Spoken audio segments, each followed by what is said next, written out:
Hey guys, I'm Polysil, and for the last 2.5 years, I've been streaming challenge runs for Tilu 2 on Twitch. In these videos, I'm going to show you how to beat the game on grounded whole game permadeath without using any accessibility options or other cheats. In other words, I'll give you a roadmap to finishing the game on the hardest difficulty without dying once. I'm going to focus on strats that I think are reliable and proven to get you through grounded perma with the least pain possible to you.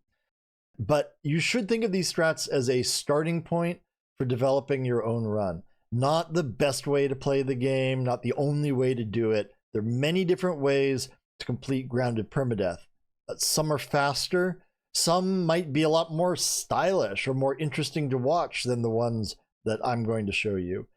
The strats in these videos work best when you don't just apply them mechanically.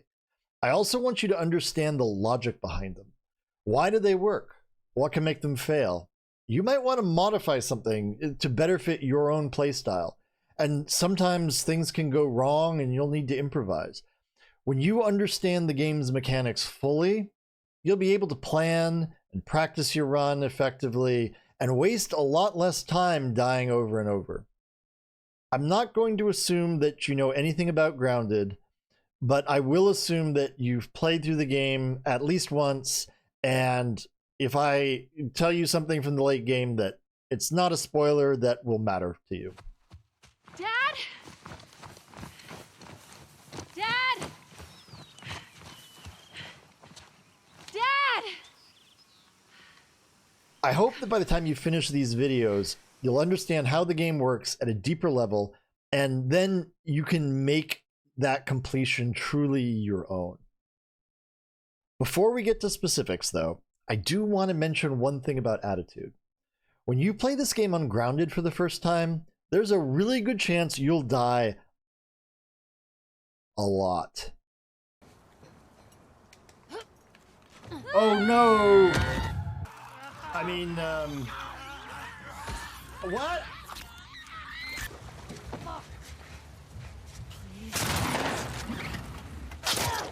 Shit, I got knocked off of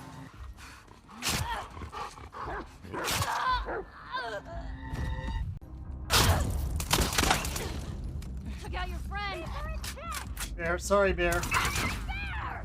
Did you hear that?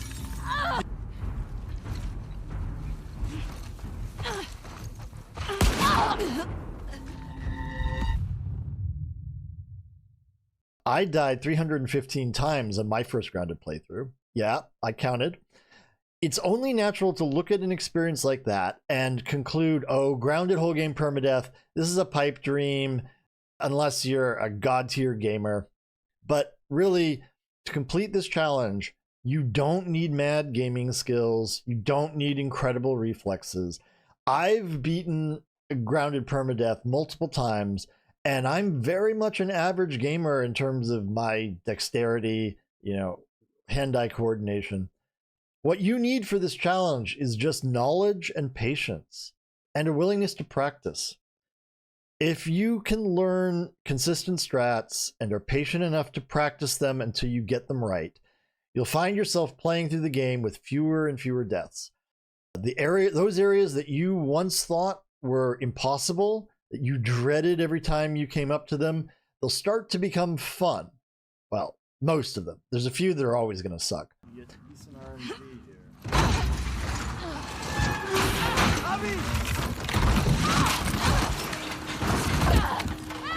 Eventually, though, a completion is going to be within reach.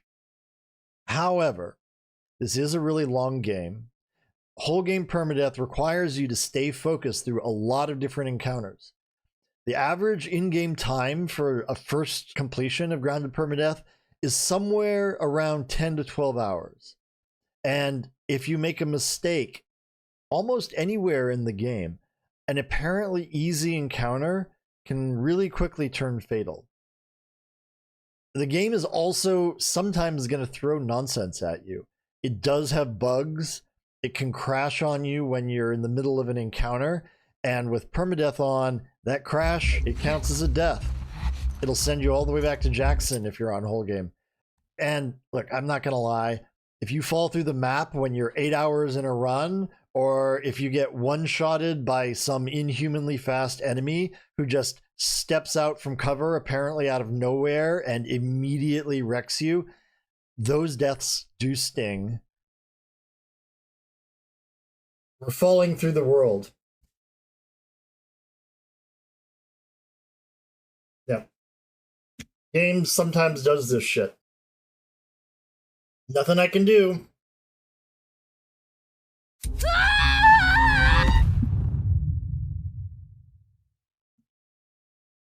When you're playing through the opening couple hours of this game for the umpteenth time, it's not exactly stimulating.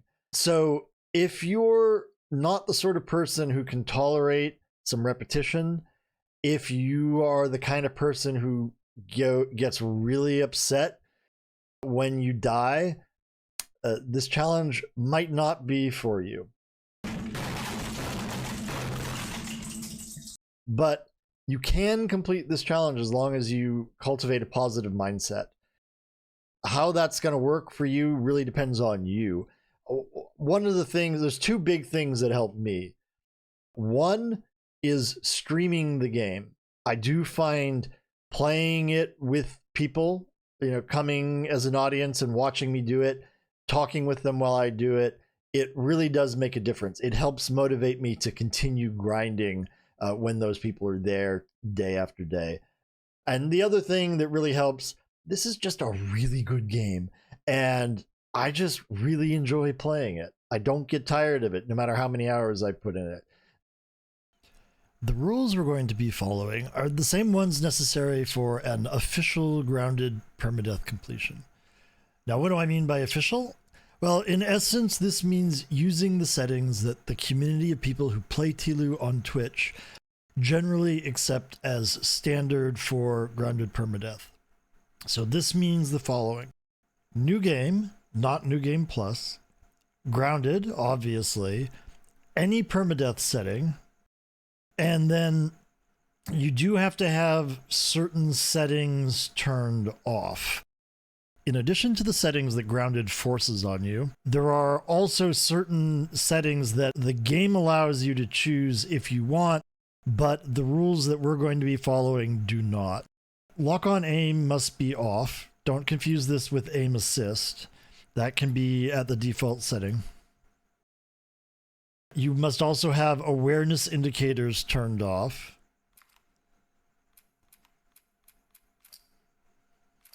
The high contrast display setting, which shows you enemies in rather vibrant colors along with things you can pick up, also has to be turned off. All of these settings under navigation and traversal assistance should be off. And all of the combat accessibilities should be off. Now, if you finish the game with these settings and have video proof of the entire run, not just your completion screen, but all the run, you can get yourself added to the list. This is a list of people who have completed this challenge with video proof, according to those rules. It's maintained by a streamer named PDub in his Discord server. I have a link to that in the description below. Now, unlike runs for speedrun.com, you are allowed to pause your game and come back another day. Most completions on the list were done in 2 or 3 sittings. Note, however, that mid-run practice is not allowed. The spirit of whole game permadeath is that you simply play the game from beginning to end without dying.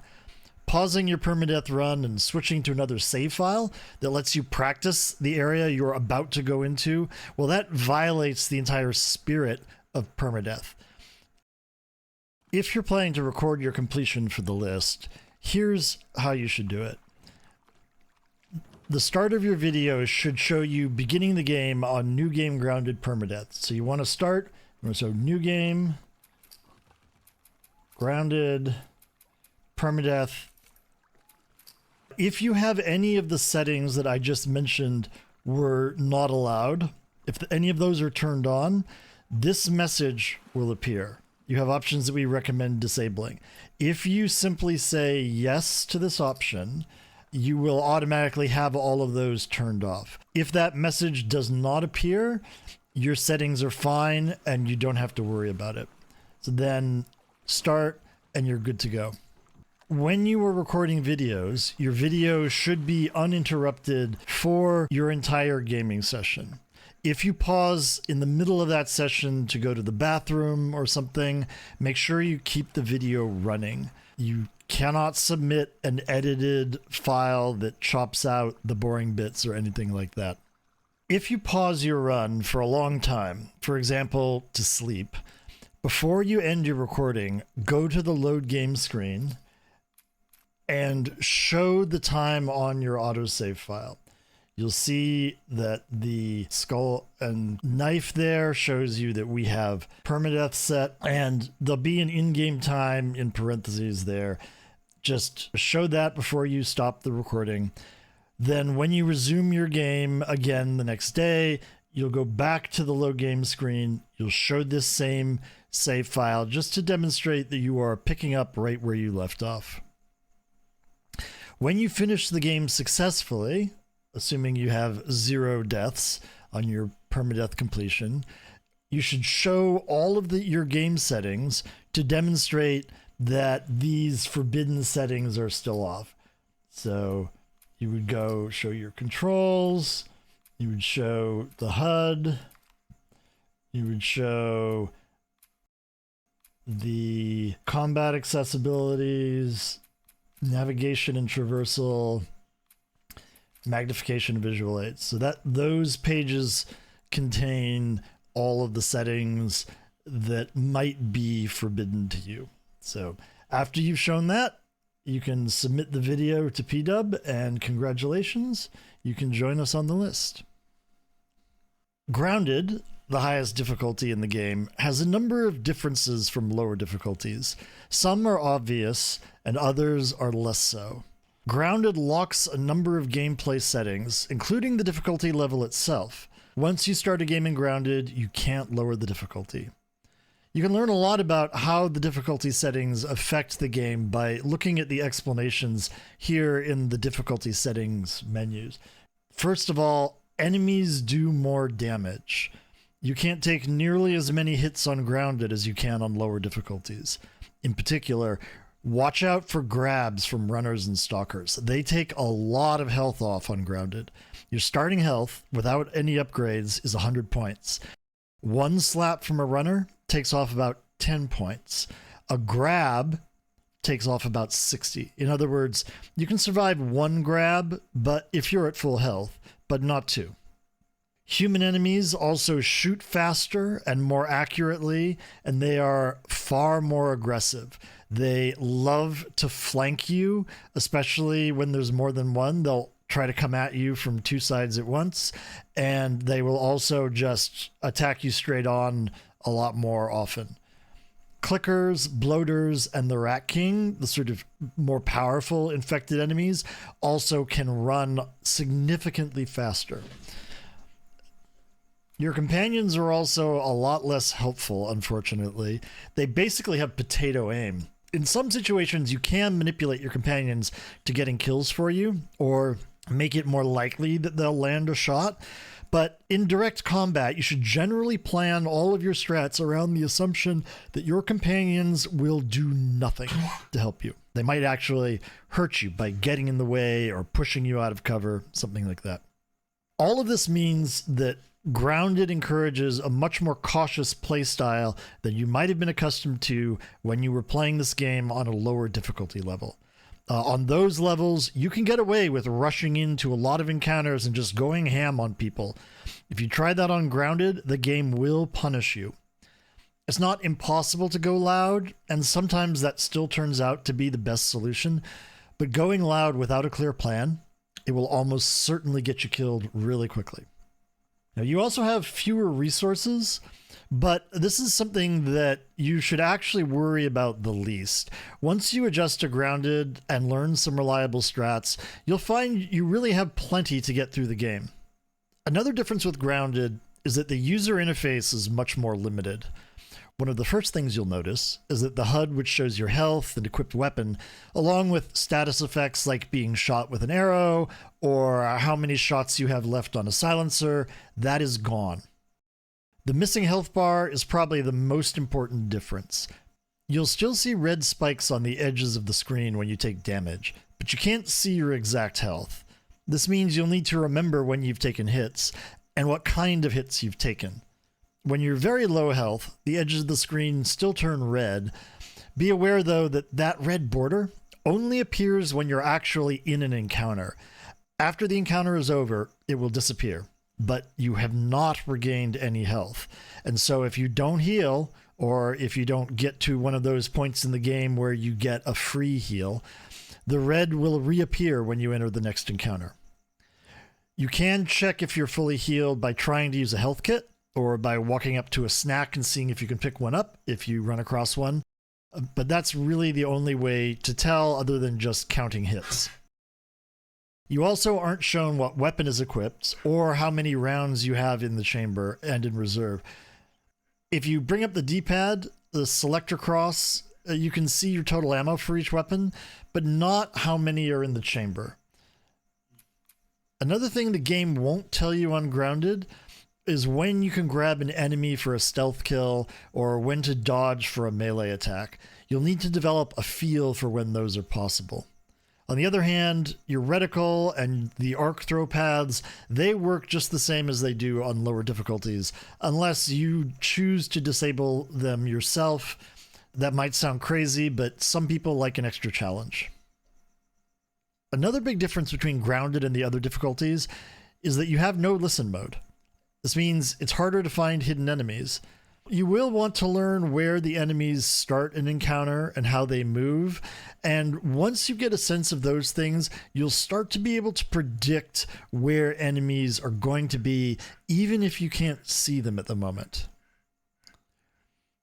To the right! Now, one final gameplay difference in Grounded.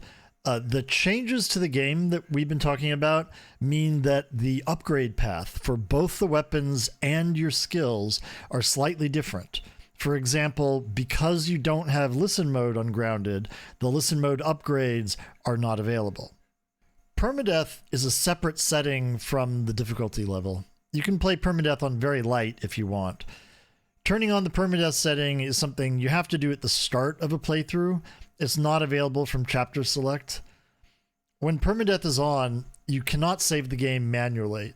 You will notice here the save game file is locked. The only way you can save is by relying on the autosave file. As long as you're not in an encounter, you can quit to the main menu, and when you continue, you'll restart at the closest checkpoint, the last time the autosave file updated. If you're in an encounter, however, you'll see a message in red warning you that quitting will count as a death. Permadeath also disables the ability to restart the checkpoints or encounters. You'll see here all we have available, since this is whole game Permadeath, is restart game. Now, if you picked per chapter Permadeath, it would say restart chapter, and per act would say restart act, but it's the same basic idea. Each of these will take you back to the earliest thing that you're allowed to go back to. The fact that you can't restart encounter does change things a bit for Permadeath from how you may have played the game before. Without Permadeath on, if things are going bad for you in an encounter, well, you can just take a mulligan, do it over. If you do that here, it counts as a death. Obviously, they don't want you to cheese the encounter by quitting to the menu if something is going wrong, so they've locked that ability. As I said before, there are 3 different Permadeath settings: per chapter, per act, and whole game. Per chapter puts you back the smallest amount on a death, although the lengths of the individual chapters do vary in large ways, so dying in some chapters is worse than dying in others. It's a very useful setting for practicing for whole game Permadeath. It has all the basic features of Perma, so no manual saves, no restart checkpoint or encounter, but If you die, you replay the chapter, and that makes it a useful way to practice the areas that are giving you trouble until you get them right, while still maintaining the basic feel of permadeath. You don't get those changes in how everyone is set up for the restart encounter that you get when you just resurrect immediately at a spot just a minute or two away from where you died. If you actually don't die at all playing per chapter, it's exactly as if you had done whole game. The game is the same in terms of enemy positions, RNG, things like that. If you do die in per chapter, there are going to be a few chapters where you'll get a different start to things. People in the encounters might be in slightly different places than you would if you had just gone into that and played that with 0 deaths. The per act setting, in truth, is one that very few people actually bother with. An act is essentially one day in the game. So Jackson, Ellie Day 1, and so on. These are each separate acts. Because those acts are long, it puts you back a very long way if you die. And this makes it a lot less useful for practice because you're forced to replay a lot more. And if your goal is to get whole game, well, why not just play whole game perma, right? Now, whole game settings should be relatively obvious. If you die, you start at the very beginning of the game. Note, however, that when you die with whole game perma on, it doesn't delete your save file. It will restart you in Jackson at the beginning of the game, but it will, rack it up as a death. If you want the 0 death title card when you finally do get to the end of the game, you should not resume playing from that save file. Instead, just start a completely new game after each death, overwrite that save file. Now, if you're simply interested in getting on the list, finishing the game with 0 deaths on any permadeath setting will count. The rationale for that is that in terms of gameplay, it's exactly the same experience to beat the game with 0 deaths on a per chapter or whole game. So if you want, you can simply keep playing on per chapter until you get through the game with 0 deaths. Even so, many people do switch to whole game attempts after they successfully complete the game on per chapter with a relatively small number of deaths, say 5.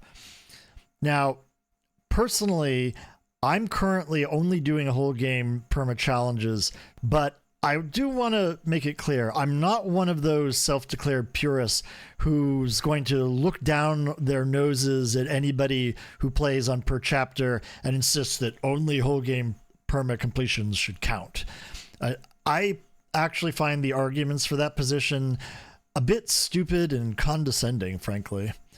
The most frequent claim that I hear is that, well, per chapter perma is somehow easier than whole game because the pressure of whole game isn't there. You get almost to the end of the game, you've spent 10 hours playing through this without a death, and the nerves will get to you. That's the argument, right? The fear of going back to Jackson after all that time adds the pressure.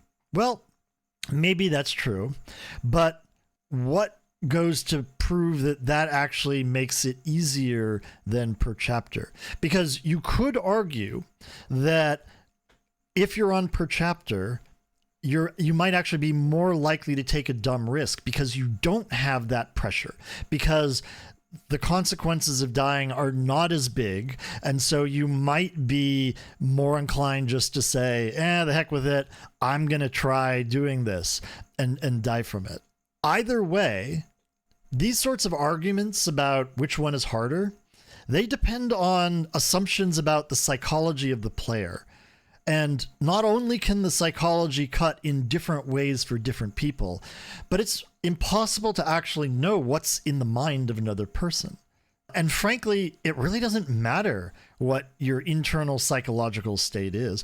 If I play this entire game on whole game permadeath, screaming in terror like a little baby and barely scraping through, but I get my completion, I've done exactly the same feat, and I should get exactly the same credit as if the entire time I was cool and collected, the sang-froid John Wick. The only thing we can actually judge is the external performance. Did you do this or not? And if the game is no different, and if you don't die, there really is zero difference between per chapter and whole game permadeath, then that performance is exactly the same. So if you want to challenge yourself by sticking to whole game permadeath, I think that's great. You should adopt the playstyle that works for you, that's meaningful for you. But in terms of the actual physical performance, a zero death perma completion is exactly the same no matter which version of perma you select.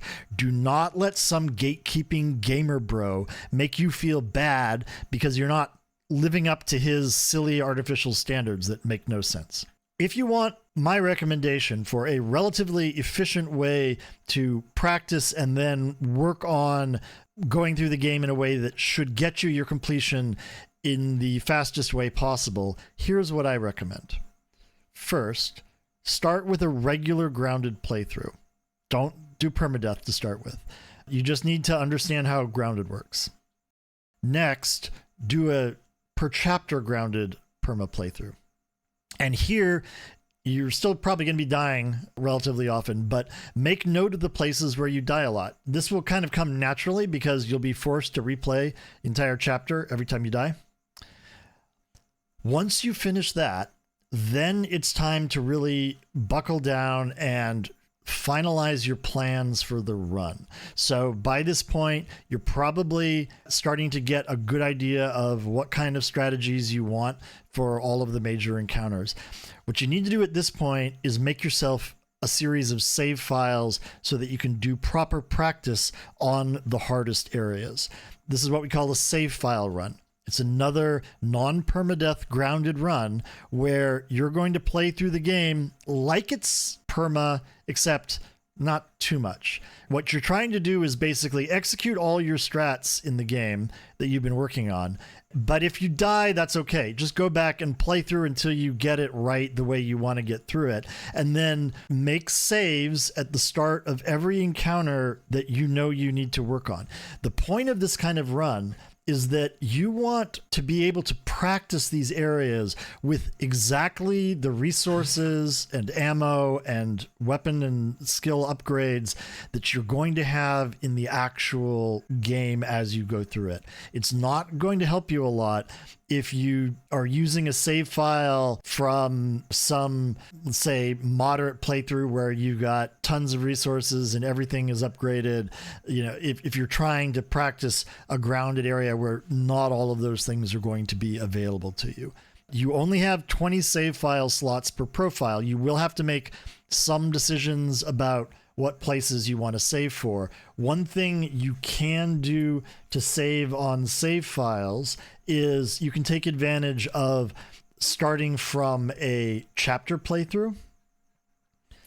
So if you go into story, you'll see you have the option of chapters, and it will allow you to play starting from the beginning of any chapter that whatever the current save file you have loaded up. So if you need to practice an encounter that is at the very beginning of a chapter, or if it's an incredibly short chapter, like the confrontation between Ellie and Abby at the theater, you can simply fire up that chapter playthrough without having to waste space for a save file. Once you've finished your save file runs, then it's time to practice. Make sure you've locked down all your strats.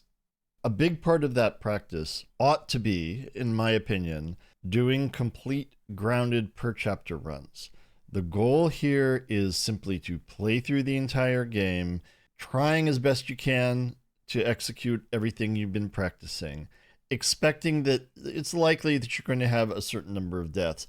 But each time you play through that, you're trying to get the death count lower and lower. And in between, you can work on those areas where you had particular problems. The reason for doing the per chapter run here, instead of plunging straight into whole game, is so that you're not stuck at a death and then forced to replay a whole bunch of stuff that you probably have already mastered. If you play through the entire game on per chapter, sure, you might have a death in LE day 2 or day 3 or whatever, but then you keep going and you play through the rest of the game, so you get to practice every encounter in the game in a single run through. And what you should find is that your death count each time you go through is getting lower and lower once you reach a certain threshold. For me, I think a good threshold is about 5 deaths in an entire run. Then you ought to be ready to make a whole game attempt. If you can get through the game with 5 deaths or fewer, there's a really good chance you can get through it with 0 deaths, assuming everything goes right for you. By that point, what most people find is that the majority of their deaths aren't in the really, really hard encounters. Those are the ones that you've practiced, you've gotten them down, you're ready for those. It's the cases where either the game gives you some kind of glitch death or a weird situation that you've never encountered and you just don't act properly there, or you just lose focus, you do something stupid, and you pay the penalty. When you are practicing these encounters, one thing you should definitely remember is, in most cases, the closest you're going to get to practicing what you will see on an actual run is to load from the save file.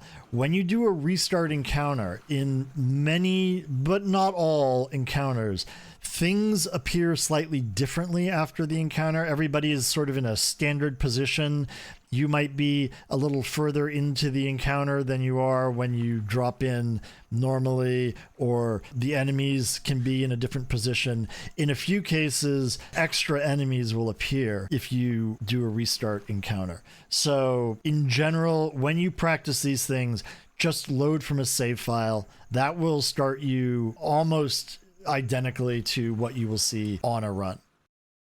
If you want to go beyond merely copying the strats in these videos, you probably want to start planning your run in some detail. And while you might well simply play through the game enough to internalize everything, many people find using a spreadsheet to track everything to be very helpful. I have made a spreadsheet. I'm providing a link to it in the description below. And it shows you all the loot that you're going to find in Grounded. I want to give credit to Emmy Jacobs, a streamer who put together the original version of this. I've heavily adapted it for my own use. In addition to all the loot locations, this allows you to do run planning. You can put numbers in this column, this order column. This tells you the order in which you go to places. If you don't go to a place, you can just delete the number and skip it.